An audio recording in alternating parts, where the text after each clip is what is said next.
امریکہ ایران جنگ کے بعد صورتحال نے نیا رخ لے لیا ہے۔ اب امریکہ اپنے اڈے عرب ممالک سے نکال کر اسرائیل میں بنائے گا۔ عرب ملکوں نے امریکہ سے اس طرح تعاون نہیں کیا، زمینی فوج وہاں سے نہیں لے جا سکا۔ اسرائیل کے اندر اپنا سب سے بڑا مرکز بنا لے، سینٹ کام کا وہاں کا ریجنل آفس ہے۔ امریکہ کو بری طرح ایکسپوز کیا ہے۔ السلام علیکم۔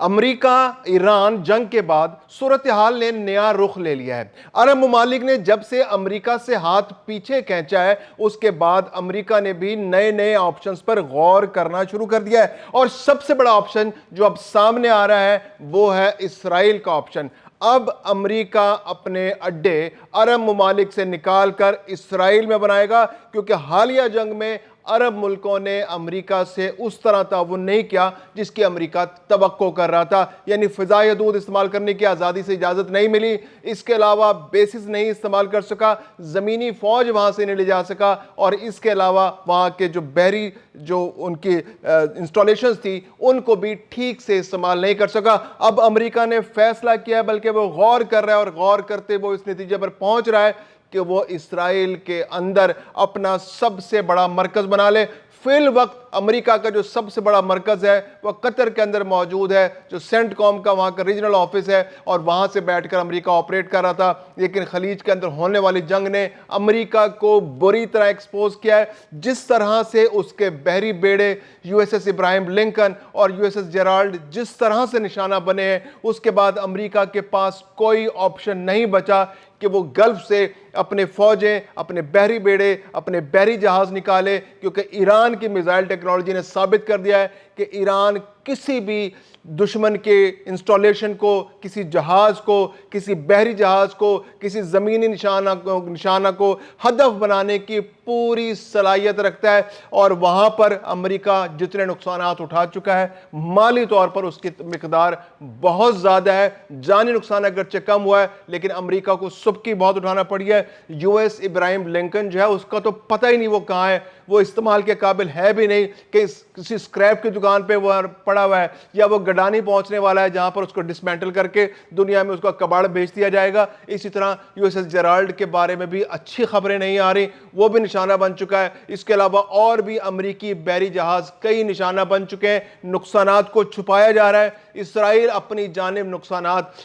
اس کے بھی بہت سے نقصانات ہیں، لیکن یہ خبر اسرائیل کے لیے بظاہر ایک اچھی خبر ہے، کیونکہ اسرائیل یہی چاہتا ہے کہ امریکہ بھرپور انداز میں اس کا دفاع کرے۔ جب امریکہ کے بحری بیڑے، اس کے بیسز اسرائیل کے اندر موجود ہوں گے، تو پھر جو ایئر ڈیفنس سسٹم بھی امریکہ کا استعمال ہوگا، امریکی فوجی بھی ہوں گے۔ اس وقت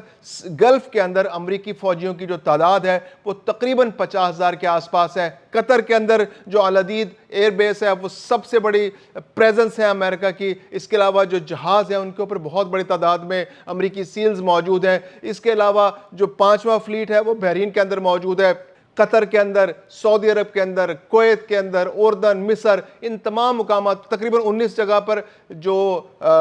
ملٹری پریزنس ہے امریکہ کی 19 مقامات ہیں، جبکہ 9 بیسز جو مستقل بیسز ہیں وہ امریکہ کے وہ سینٹرل اس کے مڈل ایسٹ کے اندر موجود ہیں، اور یہ امریکہ کے لیے بہت بڑی پریزنس ہے۔ اور اب امریکہ کنسنٹریٹ کر رہا ہے اسرائیل کے اندر، غور کر رہا ہے کہ ان عرب ممالک سے جہاں سے اس بار اس کو تعاون نہیں ملا، کیونکہ عرب ممالک نہیں چاہتے تھے کہ وہ ایران کے ساتھ براہ راست کسی جنگ میں آئے۔ اب ان ایئر بیسز کا بہانہ بنا کر عرب ملکوں کا کہنا ہے کہ ایران کو ایک موقع ملا تھا کہ وہ ان عرب ملکوں پر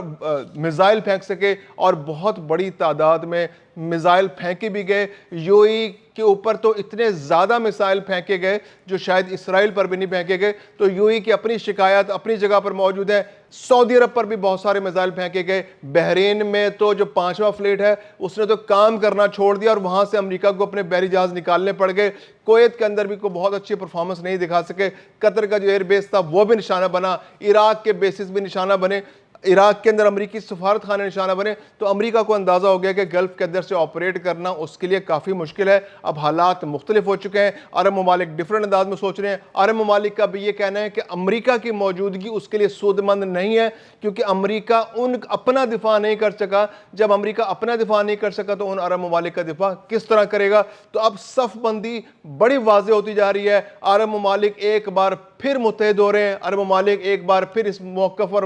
اتفاق کر رہے ہیں کہ امریکہ ان کا دفاع نہیں کر سکتا۔ اسرائیل کے ساتھ دوستی، ابراہیمک اکارڈ، یہ اس طرح کے معاہدے جو ہیں عربوں کی بقا کی ضمانت نہیں دے سکتے، کیونکہ ایران نے جس طرح سے حملے کیے تو اس میں بہتر صورتحال جو عربوں کے سامنے آپشن سامنے آ رہا ہے وہ یہ ہے کہ ایران کے ساتھ دوستی کا ہاتھ بڑھایا جائے، پاکستان کے ساتھ دفاعی معاہدے کیے جائیں، پاکستان سے شورٹی لی جائے کہ اسرائیل کل کو اگر حملہ کرے تو پاکستان ان عرب ملکوں کا دفاع کرے گا، کیونکہ یہ عرب ممالک ایسے ہیں کیونکہ ان میں اکثر میں بادشاہت ہے، اور جہاں بادشاہتیں ہوتی ہیں وہ ممالک اپنی مضبوط فوجیں نہیں بناتے۔ وہ میزائل تو خرید سکتے ہیں، وہ اور بہت سارے ایئر ڈیفنس سسٹم خرید سکتے ہیں، اپنے دفاع کے لیے تو بہت کچھ کر سکتے ہیں، لیکن زمینی فوج نہیں بنا سکتے، کیونکہ زمینی فوج بنانے کا مطلب ہے کہ ان عرب ملکوں کو خطرہ ہوگا کہ وہ بادشاہتیں کل کو جہاں جہاں بڑی فوجیں ہوں گی تو وہاں پر کوئی ان کے خلاف بھی کارروائی ہو سکتی ہے، کوئی مارشل لاء کی صورت کا سامنا کرنا پڑ سکتا ہے۔ تو اس لیے عرب ممالک جو ہے وہ اربوں کھربوں ڈالر جو ہیں اپنے دفاع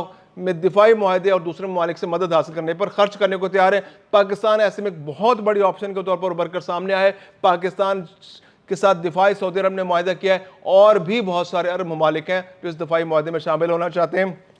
متحدہ عرب امارات جو ہے اس کی سوچ تھوڑی سی مختلف ہے، وہ اسرائیل کے ساتھ اور امریکہ کے ساتھ ابھی اپنے تعاون کو آگے بڑھانا چاہتا ہے، لیکن جب سے فجیرہ پورٹ پر حملہ ہوا ہے تو اس کے بعد متحدہ عرب امارات کو بھی اندازہ ہو گیا ہے کہ اس جنگ کے اندر امریکہ اس کا دفاع کرنے میں کامیاب نہیں ہو سکتا، اور اسرائیل سے تو ویسے ہی کسی بھلائی کی توقع نہیں کی جا سکتی۔ اسرائیل تو چاہ یہ رہا ہے کہ یہ عرب ممالک اور ایران آپس میں لڑ پڑیں، عرب ممالک آپس میں لڑ پڑیں، ایران کے ساتھ لڑ پڑیں، اور پورے مڈل ایسٹ کے اندر ایک جنگ پھیل جائے، اور اس جنگ کے اندر جو جتنا بھی اسلحہ ہے، جتنی بھی افرادی قوت ہے، جتنی فوج ہیں، وہ جھونک دی جائے، اور اس جھونکنے کے بعد ان عرب ملکوں کی، ایران کی، کسی کی بھی ایسی حالت نہ رہے کہ وہ اسرائیل کے سامنے نظر اٹھا کے دیکھ سکیں، اور کسی طرح ترکی کو بھی اس جنگ کے اندر دھکیلا جائے تاکہ تمام ممالک جو پوٹینشلی اسرائیل سے مقابلہ کر سکتے ہیں ان کی کمر توڑ دی جائے۔ تو ایسے میں یہ نئی صف بندی کہ امریکہ جو مڈل ایسٹ سے نکل کر